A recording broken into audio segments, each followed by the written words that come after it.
بسم اللہ الرحمن الرحیم۔ کچھ لوگ ہیروں کی مثل ہوتے ہیں، وہ لوگ جو اپنے دور جاہلیت میں بھی اچھے اخلاق و عادات کے حامل ہوتے ہیں، اسلام کی روشنی سے منور ہونے کے بعد اور زیادہ مہربان اور خیر و صلاح کا پیکر بن جاتے ہیں۔ حضور صلی اللہ علیہ وسلم کے ایک جلیل القدر صحابی کی تصویر کے دو رخ ہمارے سامنے ہیں۔ تصویر کا ایک رخ جاہلیت کے ہاتھوں بنا ہے اور دوسرا اسلام کے نور و روشنی کا مرہون منت ہے۔ وہ صحابی حضرت زید الخیل ہیں۔ زمانہ جاہلیت میں لوگ انہیں اسی نام سے پکارتے تھے، لیکن اسلام لانے کے بعد رسول کریم صلی اللہ علیہ وسلم نے انہیں زید الخیر کا نام عطا فرمایا۔ تاریخ کی کتابوں میں ان کی تصویر کے دونوں رخ بیان کیے گئے ہیں۔ امام شیبانی نے قبیلہ بنو عامر کے ایک بزرگ کا بیان انہی کے الفاظ میں نقل کیا ہے۔ وہ کہتے ہیں کہ ایک سال ہمارے علاقے میں زبردست قحط پڑا اور خشک سالی نے ایسی قیامت ڈھائی کہ کھیت اور باغ سوکھنے اور جانور ہلاک ہونے لگے۔ حالات کی سختی سے تنگ آ کر ہمارے قبیلے کا ایک شخص اپنے اہل و عیال کو لے کر ہیرا پہنچ گیا، جو نجف اور کوفہ کے درمیان واقع عراق کا ایک شہر ہے، اور انہیں وہاں چھوڑ کر ان سے رخصت ہوتے ہوئے بولا، جب تک میں تمہارے پاس لوٹ کر نہ آ جاؤں تم لوگ یہیں میرا انتظار کرنا۔ پھر اس نے قسم کھائی کہ میں ان کے پاس لوٹوں گا تو مال و دولت کے ساتھ، ورنہ اسی کوشش میں اپنی جان دے دوں گا۔ پھر وہ شخص پیدل ہی چل پڑا۔ وہ دن بھر چلتا رہا۔ رات کے سائے گہرے ہونے لگے تو اس نے دیکھا کہ سامنے ایک خیمہ نصب ہے اور اس کے قریب ہی گھوڑے کا ایک بسیرا بندھا ہوا ہے۔ اسے دیکھ کر اس نے اپنے دل میں کہا، یہ پہلا مال غنیمت ہے، یہاں سے میں ضرور کچھ حاصل کر سکتا ہوں۔ پھر وہ ایک بچڑے کے پاس پہنچا اور اس کی رسی کھولی اور ابھی اس پر سوار ہونے کا ارادہ ہی کر رہا تھا کہ اس کے کانوں میں آواز آئی، اسے چھوڑ دو اور جان کی خیر چاہتے ہو تو فوراً یہاں سے چلے جاؤ۔ وہ بچیرے کو چھوڑ کر آگے چل پڑا اور 7 روز تک چلتا رہا۔ چلتے چلتے وہ ایک ایسی جگہ پہنچ گیا جہاں اونٹوں کا ایک باڑا تھا۔ باڑے کے قریب ہی ایک بہت بڑا خیمہ تھا اور اس کے اندر چمڑے کا ایک چھوٹا سا گول خیمہ نصب تھا۔ یہ چیزیں اپنے مالک کے صاحب ثروت اور خوشحال ہونے کا پتہ دے رہی تھیں۔ اس نے اپنے دل میں کہا، اس باڑے میں رہنے والے اونٹ بھی ہوں گے اور اس کے خیمے میں رہنے والے اس کے مکین بھی۔ پھر سورج اب غروب ہو رہا تھا۔ اس نے خیمے کے اندرونی ماحول پر ایک نظر ڈالی۔ خیمے کے ایک طرف ایک نہایت ضعیف العمر شخص نظر آیا۔ وہ اس کے پیچھے چھپ کر بیٹھ گیا اور بوڑھے شخص کو اس کا بالکل علم نہ ہوا۔ چند لمحوں کے بعد آفتاب غروب ہو گیا اور اسے سامنے سے آتا ہوا ایک سوار نظر آیا جو بہت قداور اور شاندار ڈیل ڈول کا مالک تھا۔ وہ ایک بلند بالا گھوڑے پر سوار چلا آ رہا تھا اور 2 غلام اس کے دونوں جانب پیدل چل رہے تھے۔ باڑے میں پہنچ کر سب سے پہلے بڑا اونٹ بیٹھا، پھر باقی اونٹ بھی اس کے ارد گرد بیٹھ گئے۔ اس اونٹنی کو دوہو۔ سوار نے ایک موٹی سی اونٹنی کی طرف اشارہ کرتے ہوئے ایک غلام کو ہدایت کی، اور شیخ کو پلاؤ۔ غلام نے فوراً حکم کی تعمیل کی، اونٹنی کو دوہا اور دودھ سے بھرا ہوا برتن بوڑھے کے آگے رکھ دیا۔ دودھ سے بھرا ہوا برتن بوڑھے کے آگے رکھ کر غلام خیمے سے باہر نکل گیا۔ بوڑھے نے اس میں سے 1-2 گھونٹ دودھ پیا اور برتن نیچے رکھ دیا۔ اس آدمی نے کہا کہ میں نے آہستہ سے کھسک کر برتن اٹھایا اور اسے منہ سے لگا کر خالی کر دیا اور پھر واپس زمین پر رکھ دیا۔ غلام نے آ کر برتن اٹھایا اور باہر چلا گیا اور اپنے مالک سے بولا، آقا شیخ نے پورا دودھ پی لیا۔ سوار یہ سن کر بہت خوش ہوا اور دوسری اونٹنی کی طرف اشارہ کرتے ہوئے بولا، اسے بھی دوہو، شیخ کو پیش کرو۔ غلام اس کا حکم بجا لایا اور دودھ سے بھرا ہوا برتن بوڑھے کے آگے رکھ دیا۔ بوڑھے نے اس بار بھی اس میں سے صرف 1 گھونٹ پیا اور برتن نیچے رکھ دیا۔ میں نے اسے اٹھا کر اس میں سے آدھا دودھ پی لیا اور باقی دودھ اس خیال سے بچا دیا کہ کہیں سوار کے دل میں کوئی شبہ نہ پیدا ہو جائے۔ پھر سوار نے دوسرے غلام کو ایک بکری ذبح کرنے کا حکم دیا۔ اس نے حسب حکم بکرے کو ذبح کیا تو سوار اٹھ کر اس کے پاس آیا اور بوڑھے کے لیے اس میں سے کچھ گوشت بھونا اور اسے اپنے ہاتھ سے کھلایا۔ جب وہ سیر ہو گیا تو باقی ماندہ گوشت اس نے اور اس کے دونوں غلاموں نے کھایا۔ پھر وہ سب اپنے اپنے بستروں پر چلے گئے اور تھوڑی ہی دیر بعد گہری نیند میں ڈوب کر خراٹے لینے لگے۔ اب میں چپکے سے اٹھ کر بڑے اونٹ کے پاس پہنچا اور اس کی رسی کھول کر اس پر سوار ہو گیا۔ اونٹ تیزی سے چل پڑا، دوسرے اونٹ بھی اس کے پیچھے لگ گئے۔ میں رات بھر چلتا رہا، صبح کا اجالا پھیلنے لگا تو میں نے اپنے چاروں طرف نظر دوڑائی، مگر کوئی شخص میرا تعاقب کرتا ہوا نظر نہ آیا۔ میں نے اونٹ کی رفتار اور تیز کر دی اور برابر چلتا رہا، حتیٰ کہ سورج کافی بلند ہو گیا۔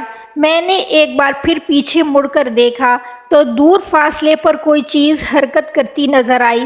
جیسے جیسے وہ چیز مجھ سے قریب ہوتی گئی، اب اس کی شکل صاف طور پر نظر آنے لگی تو میں نے دیکھا کہ وہ کوئی آدمی ہے جو گھوڑے پر سوار چلا آ رہا ہے۔ قریب پہنچنے پر میں نے اسے پہچان لیا۔ وہ وہی رات والا سوار تھا اور اونٹوں کو تلاش کرتا ہوا یہاں تک آ پہنچا تھا۔ اس وقت میں نے اونٹ کو باندھ دیا اور ترکش سے ایک تیر نکال کر کمان پر چڑھا لیا اور اونٹ کو اپنے پیچھے رکھا۔ یہ دیکھ کر سوار کچھ دور فاصلے پر رک گیا اور مجھ سے بولا، اونٹ کی رسی کھول دو۔ ہرگز نہیں، میں اس کی رسی نہیں کھولوں گا۔ میں نے کہا، میں اپنے پیچھے ہیرا میں بھوک سے بلکتے بچے اور سختیاں جھیلتے ہوئے پریشان حال اہل و عیال کو چھوڑ کر آیا ہوں اور یہ قسم کھائی ہے کہ میں ان کے پاس مال لے کر ہی لوٹوں گا، ورنہ اسی کوشش میں مر جاؤں گا۔ تو سمجھ لو کہ تم مر چکے ہو، فوراً اونٹ کی رسی کھول دو۔ اس نے مجھے ڈانٹتے ہوئے گرج کر کہا، ہرگز نہیں، نہیں کھولوں گا۔ میں نے بھی اسی انداز میں جواب دیا۔ تب اس نے کچھ نرم ہوتے ہوئے کہا، تم بڑی غلط فہمی میں مبتلا ہو اور دھوکہ کھا رہے ہو۔ پھر بولا، اچھا اونٹ کی نکیل لٹکاؤ اور بتاؤ کون سی گرہ میں تیر ماروں۔ نکیل کی 3 گرہیں تھیں۔ میں نے بیچ والی گرہ کی طرف اشارہ کر دیا۔ اس نے تیر چھوڑا اور وہ آ کر اس کے بیچوں بیچ اٹک گیا، جیسے اپنے ہاتھ سے اس میں پھنسایا ہو۔ پھر اس نے یکی بعد دیگرے دونوں باقی گروہوں کو بھی اپنے تیروں کا نشانہ بنا لیا۔ یہ دیکھ کر میں نے اپنا تیر ترکش میں واپس رکھ دیا اور گردن جھکا کر کھڑا ہو گیا۔ وہ میرے قریب آیا اور اس نے میری تلوار اور کمان کو اپنے قبضے میں کرتے ہوئے مجھے اپنے پیچھے بیٹھنے کا اشارہ کیا اور میں چپ چاپ اس کے پیچھے سوار ہو گیا۔ وہ مجھ سے مخاطب ہوا، تمہارا کیا خیال ہے؟ میں تمہارے ساتھ کیسا سلوک کروں گا؟ بہت برا، میں نے جواب دیا۔ یہ کیوں؟ اس نے دریافت کیا۔ اس لیے کہ میں نے تمہارے ساتھ غلط طریقہ اپنایا اور تمہیں سخت پریشانی میں مبتلا کیا، اور اب اللہ نے تمہیں میرے اوپر قابو دے دیا ہے۔ میں نے مایوسی اور ندامت کے ملے جلے احساس کے ساتھ جواب دیا۔ اس نے کہا، تم سمجھتے ہو کہ میں تمہارے ساتھ کوئی برا سلوک کروں گا، جبکہ تم محلحل کے ساتھ کھانے پینے میں شریک اور رات ان کے ہم نشین رہ چکے ہو۔ محلحل کا نام سنا تو میں نے اس سے کہا کہ تم زید الخیل ہو؟ ہاں، میں زید الخیل ہوں، اس نے جواب دیا۔ تب تو میں ایک بہترین شخص کا قیدی ہوں۔ امید ہے کہ تم میرے ساتھ عمدہ اور شریفانہ برتاؤ کرو گے، تمہیں کوئی تکلیف نہیں ہوگی، اس نے کہا، اور مجھے لے کر اپنی منزل کی طرف روانہ ہو گیا۔ خدا کی قسم، اگر یہ اونٹ میرے ہوتے تو انہیں تمہارے حوالے کر دیتا، لیکن یہ میری بہن کے ہیں۔ اب تم چند روز میرے پاس قیام کرو، میں عنقریب ایک جگہ ڈاکہ مارنے والا ہوں، اس میں مجھے کافی مال غنیمت ہاتھ آنے کی توقع ہے۔ اس نے منزل پر پہنچ کر مجھے اطمینان دلاتے ہوئے کہا، اور 3 دن کے بعد ہی اس نے بنی نمیر پر حملہ کیا۔ اس حملے میں تقریباً 100 اونٹ اس کے ہاتھ آئے۔ اس نے نہ صرف وہ تمام کے تمام اونٹ میرے حوالے کر دیے، بلکہ میری حفاظت کے لیے اپنے کچھ غلاموں کو بھی میرے ساتھ کر دیا، اور میں بخیر و عافیت ہیرا پہنچ گیا۔ زید الخیل کا یہ حسن سلوک ان کے دور جاہلیت کی تصویر تھی۔ تصویر کا دوسرا رخ ان کے اسلام کی روشنی کے نقوش تاریخ میں اس طرح ذکر کیے گئے ہیں کہ جب نبی کریم صلی اللہ علیہ وسلم کے بعثت کی خبر زید الخیل کے کانوں میں پہنچی تو انہوں نے اپنی سواری کو سفر کے لیے تیار کیا اور اپنے قبیلے کے بڑے بڑے سرداروں کو مدینہ چلنے اور بارگاہ رسالت میں حاضر ہونے کے لیے بلایا۔ بنی طے کا جو وفد ان کے ساتھ روانہ ہوا، اس میں زرارہ بن سدوس، مالک بن جبیر اور عامر بن جوین جیسے اکابر قبیلہ شامل تھے۔ مدینہ منورہ پہنچ کر ان لوگوں نے مسجد نبوی کا رخ کیا اور اس کے دروازے پر پہنچ کر اپنی اپنی سواریوں سے اتر پڑے۔ اس وقت نبی کریم صلی اللہ علیہ وسلم منبر پر تشریف فرما تھے اور مسلمانوں کو واعظ و نصیحت فرما رہے تھے۔ حضور صلی اللہ علیہ وسلم کا خطاب سن کر اور آپ کے ساتھ صحابہ کرام رضوان اللہ علیہم اجمعین کی عقیدت و محبت کو دیکھ کر وفد کے لوگ سخت حیران ہوئے۔ حضور صلی اللہ علیہ وسلم نے ان لوگوں کو دیکھا تو مسلمانوں سے مخاطب ہوتے ہوئے فرمایا، میں تمہارے لیے اس عزا سے بہتر ہوں جس کی تم پوجا کرتے ہو۔ رسول اللہ صلی اللہ علیہ وسلم کی یہ بات سن کر زید الخیل اور ان کے ساتھیوں پر دو مختلف اور الگ الگ قسم کے اثرات مرتب ہوئے۔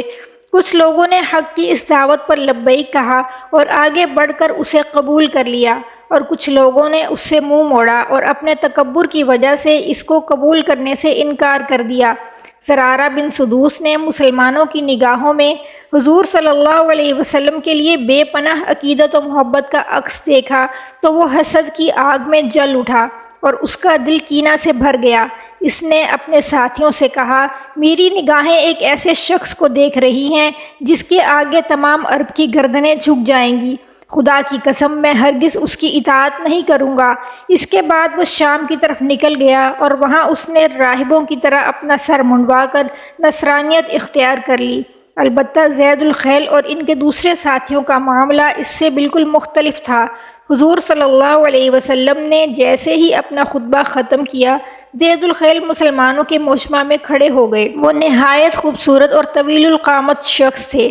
انہوں نے کھڑے ہو کر اونچی آواز میں کہا، یا محمد، اشہد ان لا الہ الا اللہ وانک رسول اللہ۔ حضور صلی اللہ علیہ وسلم نے ان کی طرف متوجہ ہوتے ہوئے فرمایا، تم کون ہو؟ میں زید الخیل ابن مہلہل ہوں۔ انہوں نے نہایت ادب سے جواب دیا، تم زید الخیل نہیں بلکہ زید الخیر ہو۔ آپ صلی اللہ علیہ وسلم نے ارشاد فرمایا، اللہ کا شکر ہے کہ اس نے تم کو یہاں تک پہنچایا اور تمہارے دل کو قبول اسلام کے لیے نرم کر دیا۔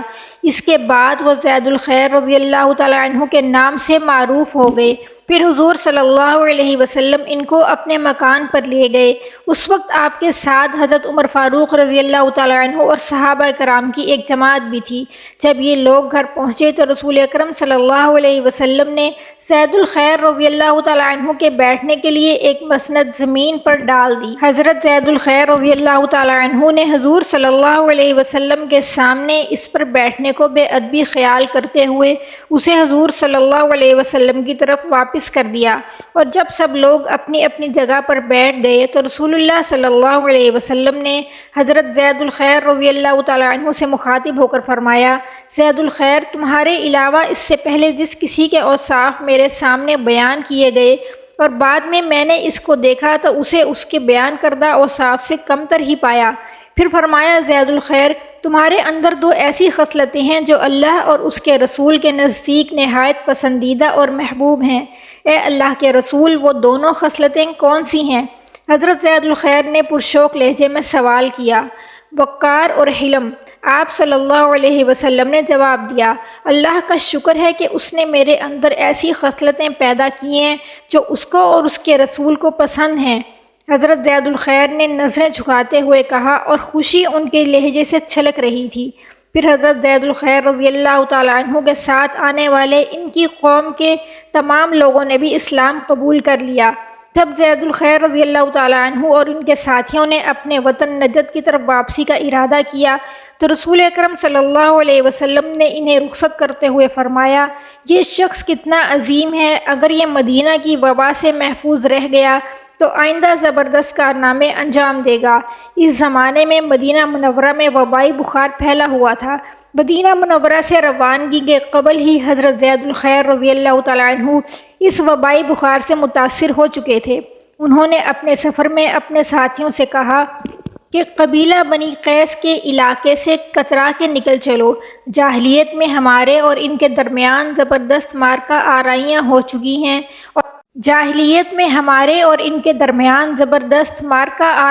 چکی ہیں اور اللہ کی قسم اب میں کسی مسلمان سے جنگ کرنا نہیں چاہتا۔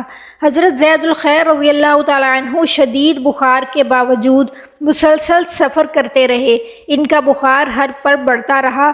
ان کی شدید خواہش تھی کہ وہ اپنے قبیلے میں پہنچ جائیں اور قبیلے والے ان کے ہاتھ پر مشرف با اسلام ہوں۔ راستے بھر ان کے اور موت کے درمیان کشمکش جاری رہی۔ آخر کار موت نے اس جواں ہمت اور پرعزم انسان کو مغلوب کر لیا اور انہوں نے راستے ہی میں اپنی زندگی کی آخری سانس لی اور خدمت اسلام کی تمام حسین آرزوؤں کو سینے سے لگائے اپنے مالک حقیقی کی بارگاہ میں حاضر ہو گئے۔ انا للہ و انا الیہ راجعون۔ اللہ جل شانہ ان پر ہزارہا رحمت نازل فرمائے اور ہمیں اسوہ نبی پر چلنے کی توفیق عطا فرمائے۔ آمین ثم آمین یا رب العالمین۔